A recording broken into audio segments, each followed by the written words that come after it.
Journey through an epic storyline, collecting creatures to aid you in your turn-based battles, avoiding traps and solving puzzles, completing thrilling quests and uncovering the darker history of Pyli Kingdom in this RPG with a unique modern take on the classic beloved genre.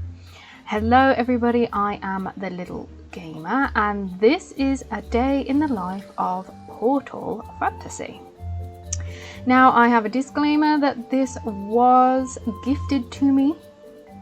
I was emailed a key, so I thought it deserves a video, it deserves a review. So that's what we're going to do. I'm going to walk you through the bits of the game, give you my thoughts, and I have very few tips and tricks. Now, the first thing, unfortunately, is that however the transitions are formulated, organised, as we're walking, it unfortunately triggers my motion sickness. So I can play this for about an hour. I had to keep stopping. Oh! Hero wanna smell my finger? Ew. No, thank you. The game is good, however. I do enjoy the game, I enjoy the concept, I enjoy the battles. So it's more that it's difficult to play for me. If you have no issue with that kind of thing, if first play games give you no motion sickness, you're probably not going to have an issue. But when I first started, we have our settings here. There aren't many, but I had to turn everything on, and I had to turn VSync on because it was giving me this weird like distortion bar, and that was even worse. My eyes kept blurring completely, blinking. But as you can see, there aren't a lot of settings, just your basic settings, which is fine. This doesn't have a day-night cycle kind of thing, so it's not really an issue. The character, obviously, personally, I think I look like a caveman. Or Tweedledee, Tweedledum. Looks very stocky, and there weren't options. Like, this was the girliest hair option I could find. I think there was about 2, 3 what I would consider like long hairstyles. The rest, there was like a bowl cap and stuff like that. So it doesn't particularly make too much difference, but it's not nice to look at, to be fair. But generally the gameplay itself is quite enjoyable.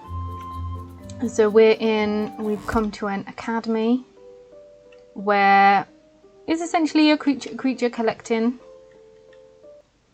and we have scrolls to capture different creatures, and we can level them up and dispel them to get items and things like that. So we'll go into a battle. So this is the first area. This is the academy, the town, and you do your typical walk through your grass and to find a monster or Porbal. They're called Porbals. The one thing I think is really good is the music, and music is a big thing for me. I'm very musical, so if the music's good, makes the game better. So we have our basic attack, and then we build up these gauges here to do special attacks here, and we have a reckless state which boosts the attack, and then we have our scrolls here, which you can get 3 types of scrolls so far, and we can catch them, which I think it's good. It's good. I enjoy these battles. I thought it was going to be a card-based battle, but the cards are just for the information you see on your Porbals. I also found a jellyfish that I could equip, which is pretty cool. Pretty cool. I'm presuming there's going to be a lot more, but unfortunately it's going to take me a long time. I may not even play too much more because of the motion sickness. If anyone has any ideas about how I can fix it, if you think it's an issue with my PC, if anyone's played it and they haven't had that issue at all, or that it's something that needs to be patched, I don't know. But it's a transition thing, so I very much doubt it's a patch. So this is our Porbals, and we can click them. We can add like equipment slots, and these Majesty slots will essentially evolve them, but that's a bit later on. Or we dispel them to get items which we use to create augments which we can attach to them. So it's quite good. These shelves and things sometimes have random items in them. It's the one tip I have so far. Search everything. Oh, there we go, see? Go and see if there's something in every... So you get random scrolls, and so there's... It's not everything necessarily, but it's worth... It's rewarding you for exploring every aspect of the map, which is a good thing, definitely a good thing. So down here we have our portal. So we'll go to Underpine, which is the first place you go. I have the 2 places unlocked. Now leveling up your Porbals is a bit of a grind. I spent quite a bit of time.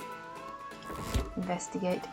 If you pass out in here, then you get sent back to town and you essentially restart everything. So all this has already been unlocked because I've done it already. But so there's quite a few puzzles. Oops.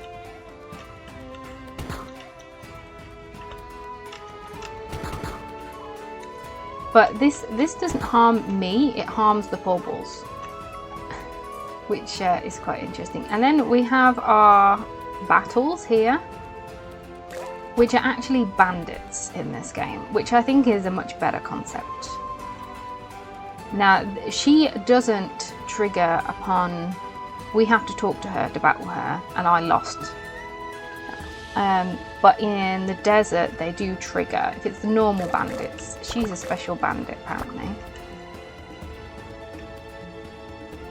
So it is a bit of a grind, and I'm presuming as we unlock more things each time, the grind is going to get bigger and bigger as we go. Because of the fact that we have to catch Porbals to get the items, to do the extra buffs, and so, but if you like it, it's not too bad, I suppose. You can pretty much talk. There's random statues everywhere. The story's okay so far, but it's literally just we're going to be a Porbal master, and there's some creepy faces everywhere. So I hope the story gets a lot more in-depth later on, but there's not much to it at the start.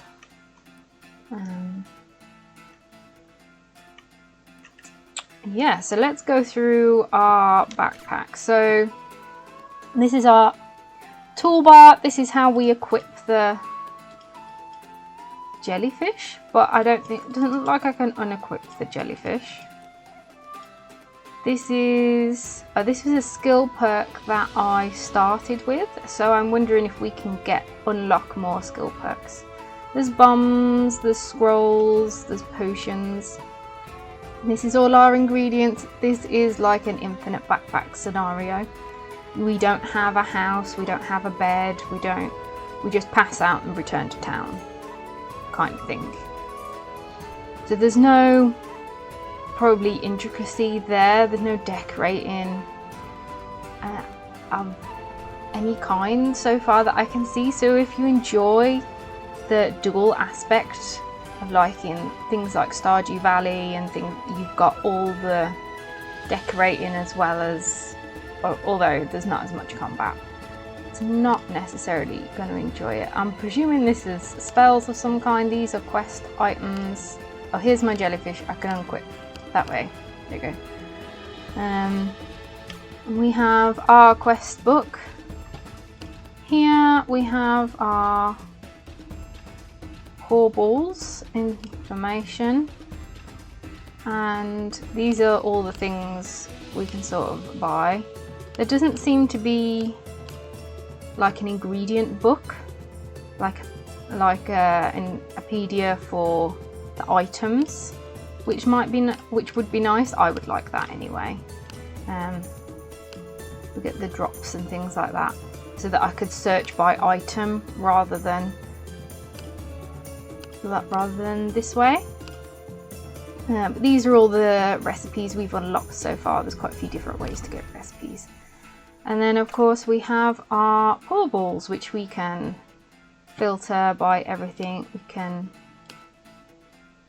what's that? Intake talents, base stats, flip card. We can see all the spells and things like that on them. So I like that they're displayed as cards, but we don't have to. So overall, I think it's a good game. If you like RPGs, you like puzzling, then you're gonna like it. But obviously for me, because it makes me feel sick, I unfortunately won't be playing. But I wanted to do the review as a thank you, even though I can't play it. But I would love to play it. So again, if anyone has any suggestions on how I might be able to fix that, if there's something I can do on my PC that will fix it, that would be great. But thank you everyone who has made it to the end of the video. This is my review of the game. Please consider subscribing if you like these kinds of reviews, or I do let's plays on the channel if any of those interest you. But thank you everyone for watching. I hope you all have a great day, and hopefully I will see you all in another video. Bye bye!